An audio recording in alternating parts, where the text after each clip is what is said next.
अच्छा, राधे राधे फ्रेंड्स। तो पुरुषोत्तम महीना चल रहा है जिसे अधिक मास मलमास भी कहते हैं। भगवान विष्णु को जैसे कार्तिक का महीना, वैशाख का महीना अति प्रिय है, वैसे पुरुषोत्तम महीना भी बहुत ही ज़्यादा प्रिय है। जैसे कहते हैं कि कोई नहीं अपनाता, उसे भगवान विष्णु भी अपना लेते हैं। तो भगवान विष्णु की पूजा का संपूर्ण फल हमें कैसे मिलेगा?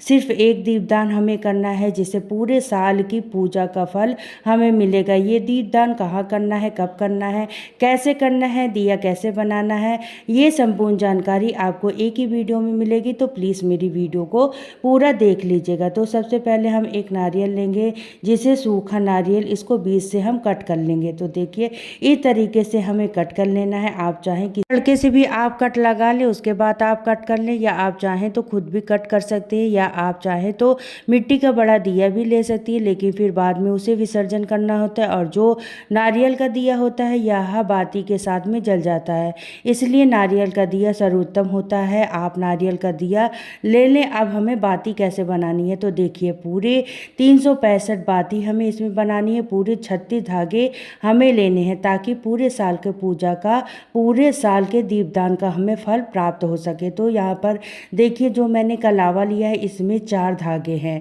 अब ये 4 धागे हैं, तो 365 को हम डिवाइड कर लेंगे, यानी कि हमें इसमें 51 बार लेना है। और फिर एक धागा हमें इसे बाद में डाल देंगे, क्योंकि 364 हो जाएंगे, एक धागा की कमी रहेगी, वो हम बाद में अलग से कलावे से लेकर डाल देंगे। तो देखिए हमें कैसे काउंट है। जो ये 4 तार का कलावा है ना, धागे का कलावा, इसे हमें हाथ पर लपेटेंगे। तो देखिए ये 4 हो गया आगे से, फिर पीछे से आप तरफ ले जाएंगे तो 8 हो जाएगा। यानी पीछे की तरफ से भी आपको जोड़ना है और आगे तरफ से भी आपको जोड़ना है। तो जब भी आप हाथ पर इस तरीके से लपेटेंगे तो आगे से भी 1 हो जाएगा और पीछे से 2 हो जाएगा। तो दोनों लेने हैं आपको, आगे का भी काउंट होगा और पीछे की तरफ से भी ले जाएंगे तब भी काउंट होगा। ये 8 धागे हो जाएंगे। फिर आप अकाउंट करना शुरू कर दीजिए। तो अकाउंट आप कैसे करेंगे? 1 2 3 4, ये 5 6 7 8 9 10 11 12 13 14 15, ये 15 16 17 18, इसी तरीके से, यानी आगे की तरफ से काउंट करना और पीछे की तरफ धागा ले जाइए, तब भी आपको काउंट करना है। तो इस तरीके से 51, यानी कि 91 बार आपको उंगलियों की तरफ से इनको काउंट करके लपेटना है। तो आप इस तरीके से बहुत आसानी से बाती बन जाएगी। इसके बाद देखिए जो भी हमारी बाती ये बन जाएगी, तो आगे से पीछे से कर देंगे आप सिरिंज से, चाकू से, जो भी आपके घर में हो आप उसे कट कर सकते हैं। तो यहाँ पर देखिए हमने टोटल 364 धागे हो गए। अब हमें 365 धागे लेने हैं। तो यहाँ पर देखिए मैंने आगे की तरफ से भी कट लगा देंगे और पीछे की तरफ से भी कट लगा देंगे, बाती बन जाएगी। अब हमें 364 धागे हैं, एक धागा हमें और लेना है। तो यहाँ पर देखिए कलावे में से सिर्फ एक धागा हम यहाँ पर ले लेंगे और ये 365 धागे की बाती बन जाएगी। 365 बाती जो है इसकी जोत हम बना लेंगे। आप चाहें तो रुई की भी आप बना सकते हैं, 365 बाती आप बना सकते हैं, लेकिन कलावे की बाती बनाना बहुत ही आसान होता है। तो कलावे की बाती आप बना लीजिएगा। दिए में हमें इसी तरीके से लगा देंगे और अब हम इसमें घी डालेंगे। देखिए घी हो सके तो आप देसी घी डाल सकते हैं, देसी घी सर्वोत्तम होता है। तो यहाँ पर मैंने देसी घी डाल देंगे, लेकिन अगर आप देसी घी नहीं डाल सकते हैं तो आप तिल का तेल भी डाल सकते हैं, सरसों का तेल भी आप डाल सकते हैं। आपकी जो सामर्थ्य हो उस हिसाब से आप इसमें घी या तेल डाल सकते हैं। इस तरीके से देखिए हमारी बाती भिगो देंगे बिल्कुल, और इसे हम घी से भर देंगे। इस तरीके से हमारे 365 बाती का दिया तैयार हो जाएगा। ये दिया हमें पूरे साल का पूजा का फल देगा। अभी देखिए दिया तो हमने बना लिया, अब दीपदान करना कहाँ है हम ये जान लेते हैं। तो सबसे पहले सर्वोत्तम है कि आप दीपदान दीपदान तुलसी जी के सामने करें, क्योंकि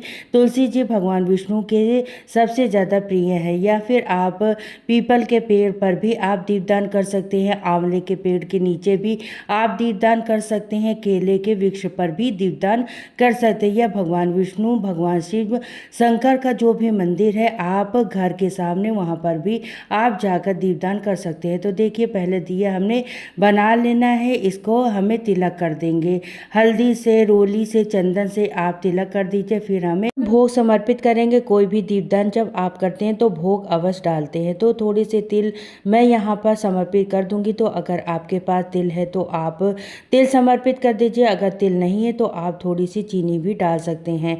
भोग स्वरूप हमें कुछ जरूर डालना होता है, तो भोग समर्पित कर देंगे। अब हम इसे जो है मिनसना है। तो कभी भी कोई भी दान करे ना तो आपको मिनसना जरूरी है। तो हाथ में जल लेकर 2 बारी से ऊपर से वार देंगे और फिर हाथ जोड़ लेंगे। इस तरीके से हमारी दिया जो है तैयार हो जाएगा। तो मैं आपको बता दूं कि दिया का दीपदान हमें कहाँ करना है। अब जान लेते हैं कि दीपदान कब करना है। तो देखिए, आप ये दीपदान एकादशी के दिन कर सकते हैं, पूर्णिमा के दिन कर सकते हैं, अमावस के दिन कर सकते हैं।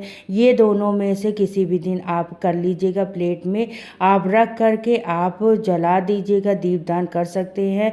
तो देखिए, दीपदान हमेशा अंधेरे में किया जाता है। या तो सुबह सूर्योदय होने से पहले आप दीपदान करें या फिर आप सूर्य अस्त होने के बाद दीपदान करें। तो अगर सुबह अगर इतनी जल्दी तैयारी नहीं कर पाते तो सर्वोत्तम है कि आप शाम को सूर्य अस्त होने के बाद भी दीपदान करें। 365 बाती का दीपदान इसलिए किया जाता है ताकि साल में अगर कोई भी दिन आपसे पूजा नहीं कर पाए हैं, अगर आप दीपदान नहीं कर पाए हैं, कोई दिन आपसे छूट गया है, तो इसके भी पूजा का फल आपको प्राप्त हो सके। यानी पूरे साल के पूजा का फल प्राप्त करने के लिए हमें 365 बाती का दीपदान करें। 365 बाती का दीपदान कब करना है, कहाँ करना है, कैसे करना है, आई होप ये सभी डाउट आपके क्लियर हो गए हों। लेकिन फिर भी अगर आपको कोई डाउट है तो आप कमेंट करके पूछ सकती हैं। मैं आपके कमेंट का जवाब जरूर से दूंगी, पूरी कोशिश भी करूंगी। और साथ में भगवान विष्णु जी की पूजा का भी पूर्ण फल प्राप्त करने के लिए आप भी 365 बाती का दीपदान जरूर से करिएगा। तो चलिए फिर मिलती हूँ नेक्स्ट वीडियो में। तो सभी को राधे राधे, जय श्री कृष्ण, हर हर महादेव।